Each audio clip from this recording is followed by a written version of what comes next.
Hello everyone, welcome to the Arya tutorial. आज हम सीखेंगे issue of share for consideration other than cash, class 12th accountancy, issue of share capital chapter से। उसमें क्या general entry रहती है एंड उसका क्या कॉन्सेप्ट होता है। ठीक है, तो फर्स्ट जो कंपनी शेयर इशू करती है प्रमोटर को। प्रमोटर कौन होते हैं? जो बिजनेस का जो मेन जिनका आइडिया होता है, जो कंपनी को जो आइडिया मतलब स्टार्टिंग का जो आइडिया बिजनेस को चलाने का होता है, वो प्रमोटर होते हैं। तो उस टाइम के जो एक्सपेंसेस होते हैं कंपनी को और उसके रिगार्डिंग प्रमोटर को वो शेयर कैपिटल इशू करती है, पैसे नहीं देती है। तो वही होता है issue of share for consideration other than cash. ठीक है, कैश के अलावा उनको शेयर इशू कर देती है। तो अगर कंपनी प्रमोटर जिनका आइडिया होता है बिजनेस चलाने का, उनको इशू करती है, तो जो हमारी जनरल एंट्री क्या रहती है? इनकॉर्पोरेशन एक्सपेंसेस या फिर preliminary expenses account debit to promoter.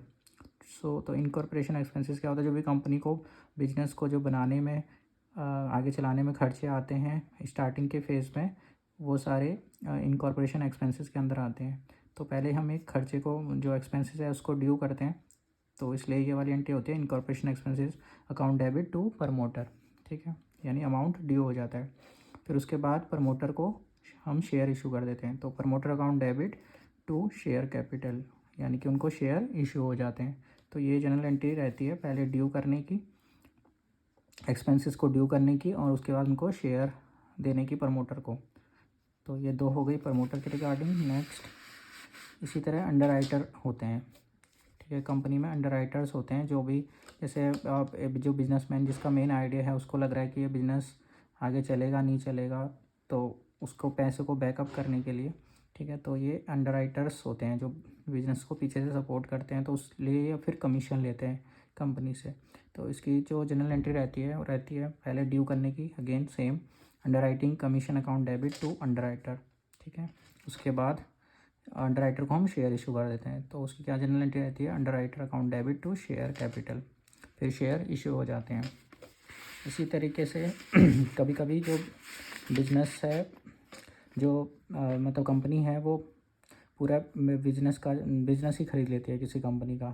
तो उस टाइम पे क्या होता है?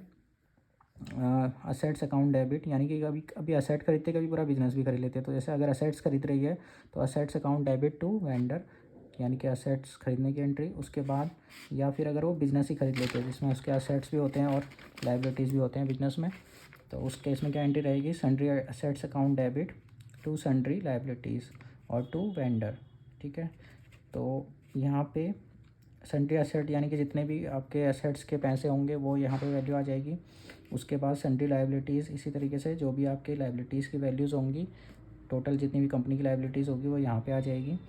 टू वेंडर, यानी वेंडर को हम जितने पैसे देना है, जितने पैसे का ख़रीदा, तो वो यहाँ पे आ जाएगा वो अमाउंट, यानी इसको बोलते हैं परचेज कंसिडरेशन।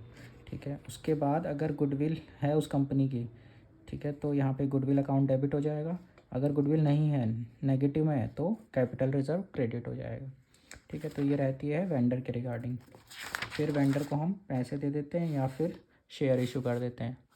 तो शेयर इशू करने के लिए या कैश देने के लिए वेंडर अकाउंट डेबिट, अगर हम उसको कैश दे रहे हैं या बैंक से दे रहे हैं तो टू कैश टू बैंक, या अगर शेयर इशू कर रहे हैं और प्रीमियम पे इशू कर रहे हैं तो to share capital to security premium, अगर हमने प्रीमियम पे इशू करा तो। अदरवाइज़ या तो कैश और शेयर कैपिटल आएगा दोनों, या फिर बैंक और शेयर कैपिटल आएगा। ठीक है, उसके बाद गुडविल कैसे निकलती है? अगर गुडविल निकालनी हो किसी कंपनी की, तो goodwill is equal to purchase consideration minus net asset. Net asset मतलब एसेट्स माइनस लाइबिलिटीज़। और अगर कैपिटल रिजर्व निकालना हो तो उसका क्या फॉर्मूला रहता है? Net assets minus purchase consideration. तो इस तरीके से आपका कैपिटल रिजर्व आ जाता है। तो ये था आपका इशू ऑफ शेयर का consideration for other than cash का concept and general entries. I hope आपको समझ में आया होगा। अगर समझ में आया तो वीडियो को लाइक करें और अपने फैमिली और फ्रेंड्स के साथ शेयर करें। Thank you so much for watching this video.